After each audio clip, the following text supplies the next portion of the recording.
ముఖ్యమంత్రిగా ఉన్నాడు. మామూలుగా ముఖ్యమంత్రిగా ఉన్న వ్యక్తికి ఒక హుందాతనం ఉంటుంది. ఈ మనిషికి ఆ హుందాతనం లేదు. ఈ మనిషికి ఏదైనా కూడా తాను ముఖ్యమంత్రి కాబట్టి ఏ పదవైనా తనకే కావాలి, తనకు సంఖ్యాబలం లేకపోయినా తనకే కావాలి అన్న అహంకారంతో ఈరోజు చంద్రబాబు నాయుడు రెడ్ బుక్ పాలన సాగిస్తూ ఉన్నాడు. 57 చోట్ల జరిగితే 7 చోట్ల ఎన్నికను వాయిదా వేశారు. ఎందుకనంటే అక్కడ చంద్రబాబు నాయుడుకు గెలిచే వాతావరణం కనిపించక ఆ 7 చోట్ల ఎన్నికలు వాయిదా చేశాడు. మరో 50 చోట్ల ఎన్నిక పెట్టని పరిస్థితి, పెట్టాల్సిన పరిస్థితిలో ఖచ్చితంగా పెట్టాల్సిన పరిస్థితిలో ఎన్నికలు జరపాల్సిన పరిస్థితిలో జరపాల్సి వచ్చింది. ఆ వచ్చిన చోట్ల కూడా 50 చోట్లలో 39 చోట్ల వైఎస్ఆర్సీపీ క్యాడర్ తెగింపుతో గట్టిగా నిలబడింది. నిజంగా ఆ తెగింపు వైఎస్ఆర్సీపీ క్యాడర్ చూపించింది కాబట్టి చంద్రబాబు నాయుడు గారు ఏమీ చేయలేకపోయాడు. ఎంత దారుణంగా చంద్రబాబు నాయుడు గారు అనే వ్యక్తి ప్రవర్తిస్తూ ఉన్నాడు అన్నదానికి నిదర్శనం. ఎక్కడా కూడా చంద్రబాబు నాయుడు గారికి మెజారిటీ లేదు. ప్రతి చోట కూడా వైఎస్ఆర్సీపీ కోవిడ్ తర్వాత జరిగిన ఎన్నికలు, అంటే 2 ఏళ్ల తర్వాత జరిగిన ఎన్నికల్లో 2.5 సంవత్సరం 2.5 సంవత్సరం తర్వాత ఎన్నికలు జరిగాయి. ఆ ఎన్నికల్లో వైఎస్ఆర్ కాంగ్రెస్ పార్టీ స్వీప్ చేసిన పరిస్థితులు మనందరికీ కూడా తెలుసు. ఎక్కడా కూడా చంద్రబాబు నాయుడుకు బలం లేదు. బలం లేకపోయినా కూడా చంద్రబాబు నాయుడు గారు ఆయనకున్న అహంకారంతో ప్రలోభాలు పెడుతూ భయపెడుతూ విడిగా ఏ రకంగా చంద్రబాబు నాయుడు గారు రెడ్ బుక్ రాజ్యాంగంలో ప్రతి పదవి తనకే కావాలి అని చెప్పి తపన పడుతూ చంద్రబాబు నాయుడు గారు ఏ రకంగా చేశారు అన్నది మనమంతా కూడా చూసాం. ఎందుకు చంద్రబాబు నాయుడు గారు ఇవన్నీ చేస్తూ ఉన్నారు అన్నదానికి ఒక్కొక్కసారి నాకు అర్థం కాల. ఎందుకు అబ్బాయి మనిషికి బలం లేదు, సంఖ్యాబలం లేదు, లేకపోయినా కూడా ఎందుకు ఇంత దౌర్జన్యాలు చేస్తా, ఇంత అప్రజాస్వామికంగా ఎందుకు చేస్తూ ఉన్నాడు అని చెప్పి. ఎందుకు చేస్తూ ఉన్నాడో తెలుసా? కారణం వైఎస్ఆర్ కాంగ్రెస్ పార్టీ అంటే చంద్రబాబు నాయుడుకు భయం. వైఎస్ఆర్ పార్టీ కార్యకర్త అంటే చంద్రబాబు నాయుడు గారికి భయం. ఎందుకనంటే చంద్రబాబు నాయుడు గారు సూపర్ 6 ఫెయిల్ అయ్యాడు, సూపర్ 7 ఫెయిల్ అయినాడు. చంద్రబాబు నాయుడు గారి పాలనలో వ్యవస్థలన్నీ కూడా పూర్తిగా నీరు గారిపోయినాయి. ఇలాంటి పరిస్థితిలో ప్రజలందరూ కూడా తెలుగుదేశం పార్టీకి సంబంధించిన క్యాడర్ ఎవరూ కూడా ప్రజల దగ్గరికి వెళ్ళే పరిస్థితి లేదు. చంద్రబాబు నాయుడు గారి క్యాడర్, ఆయనకు సంబంధించిన ఎంపీటీసీలు కానీ, ఆయనకు సంబంధించిన కార్యకర్త కానీ ఎవరైనా కూడా ప్రజల దగ్గరికి వెళ్తే ఇంట్లో నుంచి చిన్న పిల్లలు సైతం క్యాడర్ను కూడా తిరగనిచ్చే పరిస్థితి ఉండదు. క్యాడర్ను సైతం, చిన్నపిల్లలు సైతం ఇంటికి పోతూనే మా 15,000 సంగతి ఏమిటి అంటారు. అమ్మలు మా 18,000 సంగతి ఏంటి అని అంటారు. వాళ్ళ అమ్మలు మా 48,000 సంగతి ఏమిటి అంటారు. ఇంట్లో రైతన్నలు మా 26,000 సంగతి ఏమిటి అని, ఉద్యోగం ఎతికే పిల్లలు మా 36,000 సంగతి ఏమిటి అని చెప్పి ఇలా ప్రతి ఒక్కరూ ఇంట్లో ప్రశ్నిస్తారని కనీసం క్యాడరు, కనీసం ఇండ్లకు కూడా పోని పరిస్థితిలో చంద్రబాబు నాయుడు గారి పార్టీ ఈరోజు పరిపాలన సాగిస్తూ ఉంది. ఇలాంటి పరిస్థితుల్లో చంద్రబాబు నాయుడు గారిని ప్రశ్నించే స్వరం ఉండకూడదు అని రాష్ట్ర వ్యాప్తంగా ఒక భయానక వాతావరణం క్రియేట్ చేసే కార్యక్రమంలో భాగంగా ఇవన్నీ కూడా చంద్రబాబు నాయుడు గారు చేయిస్తూ ఉన్నాడు. ప్రజాస్వామ్యంలో ఎప్పుడూ కూడా మనుషులకు మంచి చేయాలి, మనుషులకు మంచి చేసి వాళ్ళ గుండెల్లో స్థానం సంపాదించుకొని, వాళ్ళ మనసుల్లో స్థానం సంపాదించుకొని ఒక నాయకుడు అనేవాడు పాలన చేయాలి. కానీ అలా చేయకుండా అధికారం ఉంది కదా అని చెప్పి దురహంకారంతో ఏ నాయకుడైనా కూడా ప్రవర్తించినప్పుడు ప్రజలు దేవుడు ఇద్దరు కూడా ఖచ్చితంగా మొట్టికాయలు ఇస్తారు.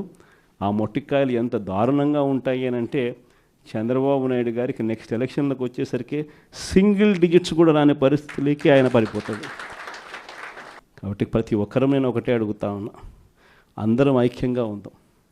మొన్న కూడా చూసాం, చంద్రబాబు నాయుడు గారు భయపడిచ్చే ప్రయత్నాలు ఎక్కువ చేస్తాడు. మొన్న రామగిరిలో మనం అంతా చూసాం ఏం జరిగిందో. రామగిరి మండలంలో 10 ఎంపీటీసీలు ఉంటే 9 వైఎస్ఆర్సీపీ 9 గెలిచింది. కేవలం తెలుగుదేశం పార్టీ 1 మాత్రమే గెలిచిన పరిస్థితుల మధ్య రామగిరిలో ఉప ఎన్నిక జరిగింది. మరి 9 గెలిచిన వైఎస్ఆర్సీపీ గెలుస్తుందా, కేవలం ఒకటి గెలిచిన తెలుగుదేశం పార్టీ గెలుస్తుందా? ఎవరికైనా అర్థమవుతుంది 9 గెలిచిన వైఎస్ఆర్సీపీనే ఆ ఉప ఎన్నికల్లో గెలుస్తుంది అని. కానీ ఆ ఎన్నికల్లో ఆ రిజల్ట్ను తారుమారు చేసేందుకు ఏకంగా పోలీస్ ప్రొటెక్షన్తో ఎంపీటీసీలు ప్రయాణం చేయాల్సి వచ్చింది.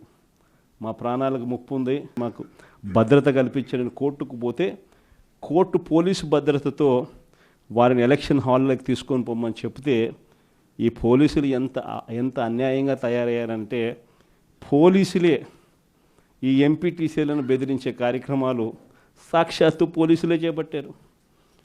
రామగిరికి సంబంధించిన అదే మండలానికి సంబంధించిన ఎస్ఐ వీళ్ళ వెహికల్లో ఎక్కుతాడు, ఎక్కి ఈ ప్రతి ఎంపీటీసీలతోనూ వీడియో కాల్తో ఆ పక్క ఎమ్మెల్యేతోనూ ఎమ్మెల్యే కొడుకుతోనూ మాట్లాడిస్తారు. వాళ్ళు భయపడిస్తారు. మీ ఇంట్లో మీ అమ్మ మీ నాయన ఇంటికి రావాలంటే ఖచ్చితంగా ఎంపీటీసీ ఎలక్షన్లలో వాళ్లకు అనుకూలంగా ఓటేస్తేనే జరుగుతుందని బెదిరిస్తారు. అయినా కూడా మన ఎంపీటీసీలు ఎక్కడా కూడా తలగ్గకపోయేసరికి ఎలక్షన్ టైం దాటిపోయేదాకా వాళ్ళని తిప్పుతూ ఎంపీడీఓ కార్యాలయానికి తీసుకొని పోకుండా కోరం లేదని ఎన్నిక వాయిదా. తర్వాత వాళ్ళందరినీ పెనుగొండకు తీసుకుపోయారు. అక్కడికి తీసుకొని పోయి అక్కడ వాళ్ళందరినీ బైండ్ ఓవర్ చేసే కార్యక్రమం వీళ్ళు చేస్తారు. ఏమయ్యా ఈ అన్యాయం అని చెప్పి మన పార్టీ జిల్లా అధ్యక్షురాలు ఉషమ్మ గట్టిది స్టీల్ లేడీ అని చెప్పాలి, ఆవిడతో పాటు కంటెస్ట్ చేసిన ఎమ్మెల్యే ఇద్దరు పోయి మా ఎంపీటీసీలు మీరు ఎలా నిర్బంధిస్తారని చెప్పి పెనుగొండలో ఆయన ధర్నా చేసినందుకు వీళ్ళ మీద కేసులు. వీళ్ళు మా పార్టీకి సంబంధించిన మా ఎంపీటీసీలకు తోడుగా నిలబడేదానికి వీళ్ళు పోతే వీళ్ళ మీద కేసులు పెట్టి అరాచకం సృష్టించే కార్యక్రమం ఇద్దరితో ఆగల. మళ్ళీ రామగిరిలో మళ్ళీ ఎన్నిక జరపాల్సి వస్తుంది కాబట్టి భయానక వాతావరణం క్రియేట్ చేయడం కోసం అని చెప్పి లింగమయ్య అని చెప్పి మన పార్టీకి సంబంధించిన ఒక కురుబ నాయకుడు, ఒక బీసీ నాయకుడు ఏకంగా యాక్టివ్గా ఉన్నాడు అని ఆ మనిషిని కొట్టి చంపారు. నిజంగా ఆశ్చర్యం అనిపించింది, బాధ అనిపించింది. ఎందుకు ఈ రాజకీయాలు ఈ స్థాయికి దిగజారుస్తున్నారు అని చెప్పి. అరే మంచి చెయ్యి, సూపర్ 6 హామీ ఇచ్చినాం, సూపర్ 7 హామీ ఇచ్చినాం, పిల్లలకు చేయాల్సిన ఫీజు రియంబర్స్మెంట్ బకాయిలు పెండింగ్లో పెట్టాం, ఆరోగ్యశ్రీ బకాయిలు పెండింగ్లో పెట్టాం, రైతులకు అన్యాయం చేస్తూ ఉన్నాం. ఇవన్నీ సరిదిద్దుకొని మంచి చెయ్యి, ప్రజల మనసుల్లో స్థానం సంపాదించుకుంటే ఆటోమేటిక్లీ ప్రజలు ఓట్లు వేస్తారు. కానీ ఈ మాదిరిగా దిగజారిపోయి మనుషులను చంపే స్థాయిలో రాజకీయాలు చేయడం మొదలు పెడితే, దానికి పోలీసులను ఉపయోగించుకునే కార్యక్రమం చేస్తే వ్యవస్థలు ఎంత దిగజారిపోతాయి అని చెప్పడానికి పూర్వపు రోజుల్లో మనం అంతా బీహార్ గురించి మాట్లాడేవాళ్ళం. బీహార్లో ఎలా ఉండేటివి, బీహార్లో అలా ఉండేటివి అని. ఈరోజు బీహార్ గురించి మాట్లాడాల్సిన పనుల ఆంధ్ర రాష్ట్రం ఎలా ఉంది అని చెప్పి చూస్తే బీహార్ను మించిపోయిన పరిస్థితిలో ఆంధ్ర రాష్ట్రం కనిపిస్తూ ఉంది. ఈరోజు ఆంధ్ర రాష్ట్ర పరిస్థితి. ఇలాంటి పరిస్థితుల మధ్య మనం యుద్ధం చేస్తూ ఉన్నాం. మీ అందరికీ నేను ఒకటే చెప్తా ఉన్నా, కష్టాలు శాశ్వతం కాదు. ఒక చీకటి వచ్చిన తర్వాత ఖచ్చితంగా వెలుతురు వస్తుంది. ఇది ప్రతి ఒక్కరం గుర్తుపెట్టుకోండి. చూస్తూ కన్ను మూసుకుంటే 3 ఏళ్ళు కూడా అయిపోతుంది.